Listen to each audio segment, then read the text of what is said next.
يا ليلى وصلت على نبي، يا ليلى وصلت على نبي، اذكر الله وانت ماشي، يا ليلى وصلت على نبي، ولا تلهيك السلام، يا ليلى وصلت على نبي، باش تحيي القلب الرشيد، يا ليلى وصلت على نبي، بذكر الجلال، يا ليلى وصلت. ازيكم عاملين ايه؟ هتمنى ان شاء الله انكم تكونوا بخير وفي اتم صحة ان شاء الله. النهاردة هنعمل فيديو جميل جدا، هنعمل فيه الفرختين الحلوين دول بعد ما اتغسلوا واتنقعوا.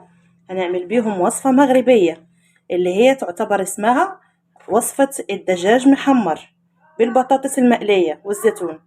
فاحنا ان شاء الله انا النهاردة حبيت اشارككم الوصفة.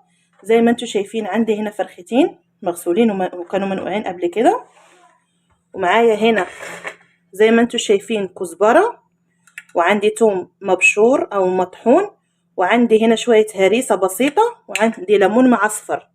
ده هتشوفوا لونه متغير بس ده بالطريقة المغربية، ده الليمون المتعصفر بتاعنا. وهنحتاج مع الوصفة دي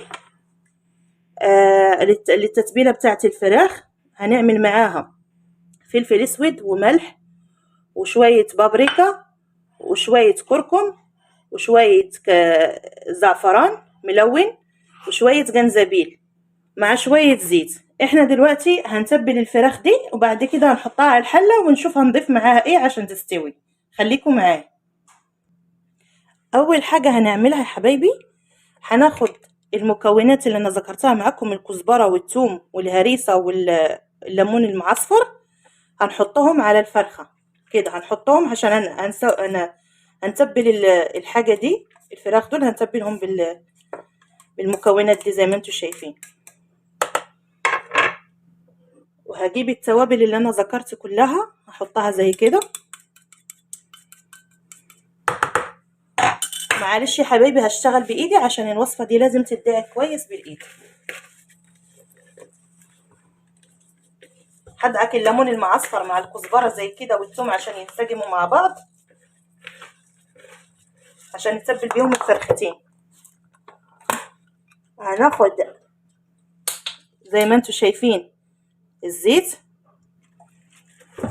وهندمج المكونات زي كده. هناخد فرختنا او فراخنا هندمجهم كويس بالمكونات دي بحيث ان احنا ندخل في جوه الفرخة التتبيلة. وبرده الليمون المعصفر لما يتحط جوه الفراخ هيديها تيست عالي جدا. اهو هنسيبه سليم، عشان كده انا كنت سايباه سليم. زي ما انتم شايفين نعمل الفرخة المساج ندلعها عشان تدلعنا في الاخر في الاكل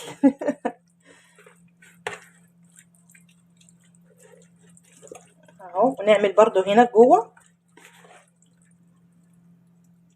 كل ما اديتوها تتبيله جوه هتديكم اكل يعني طعم حلو بصراحه في الاكل. اهو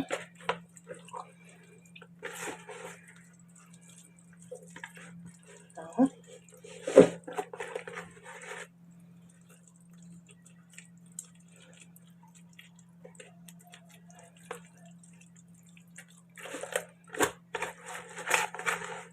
زي ما انتم شايفين بعد ما تبلتها تتبيله جميله جدا هنسيبها تقعد لمده نص ساعه على الاقل.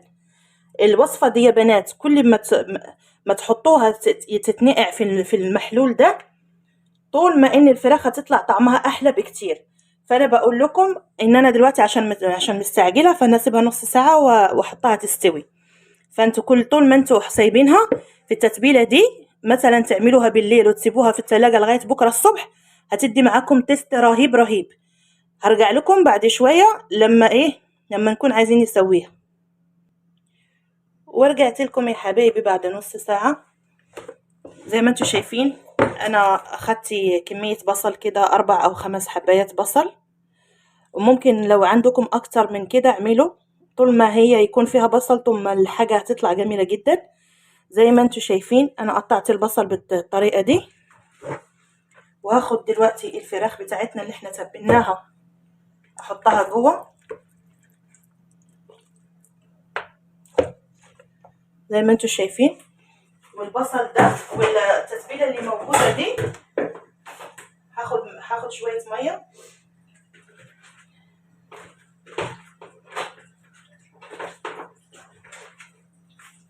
هاخد شويه التتبيله بتاعتنا دي ازود عليها ميه واحطها في الطبق. الحاجه اللي هنضيفها هنا هنضيف الزيت عشان البصل،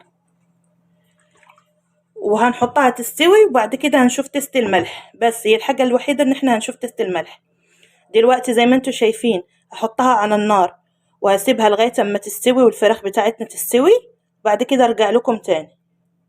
ورجعت لكم تاني بنطلع على الفراخ اهي. بصوا منظرها بيكون عامل ايه وهي بتستوي. نسيت حاجه واحده اقولها لكم، انكم تزودوا نص كوبايه ميه تاني عشان الحاجه تستوي كويس. بعد ما هتستوي الفراخ دي هنشيلها ندهنها بشويه زبده وشويه صلصه ونحطها في الفرن تتحمر. تمام. بالنسبه للتسبيكه دي هنحمرها، هنقعد بقى نسبك فيها لغايه اما يفضل فيها يعني الزيت بس والبصل، يعني ما تفضلش فيها ميه خالص. تمام. بس فانا دلوقتي جيت اطلع الاكل اهو كويس اهو، يعني ماشي حلو زي ما قلت لكم. خلينا الاكل يستوي. بالنسبه للمرافق بتاعها، الحاجه اللي هتضاف عليها بعد ما البصل يتسبك كده ويتكرمل ويرجع يعني لونه حلو، هنكون احنا مقطعين كده كيلو بطاطس ونقعينه في ميه ونحمره في الزيت زي ما انتوا شايفين. وبعد ما يتحمر في الزيت هنضيفه على الطبق بتاعنا، على الاكل بتاعنا بعد ما يجهز، والفراخ بتاعتنا بعد ما تتحمر. انا هعمل معاكم ان شاء الله الطبق كله، بس انا بقول لكم المراحل اللي احنا بنمر بيها. بعد كده معانا زيتون اهو زي ما انتوا شايفين، اي نوع زيتون بس يكون يا احمر يا لون ده. عايزين تجيبوه من غير بذر ماشي، عايزين بالبذر انا بحبه بالبذر. فانتوا زي ما انتوا شايفين اهو الزيتون ده هنضيفه برضو مع البطاطس كديكوريشن وكمالية للطبق. تمام. شوية وهرجع لكم بعد ما الحاجة ان شاء الله تجهز ونكون هندخل الفراخ ونحمرها في الفرن.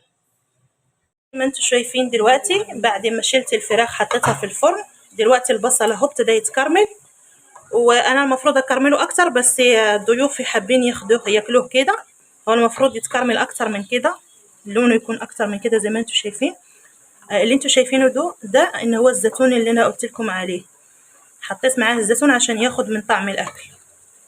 وهنا بعمل بطاطس مقليه زي ما انتوا شايفين، والفراخ بتاعتي اهي بتتحمر في الفرن زي ما انتوا شايفين برضو. هرجع لكم للتقديم ان شاء الله. ورجعت لكم يا جماعه بعد ما الاكل بتاعنا جهز. فانا دلوقتي هعمل زي ما انتوا شايفين، اقدم الطبق.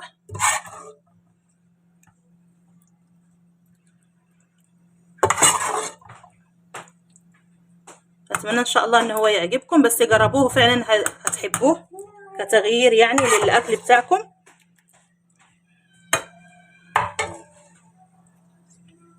زي ما انتوا شايفين اهو الطبق بتاعنا بيتقدم بالشكل ده. ناخد كده البطاطس نحطها هنا. احنا هنحط شويه للتقديم والباقي لما نفضي ده هنعمل تاني، يعني هناكل منه تاني، بس وده للتقديم. وده ليمون معصفر فانا عملت عليه شويه هريسه.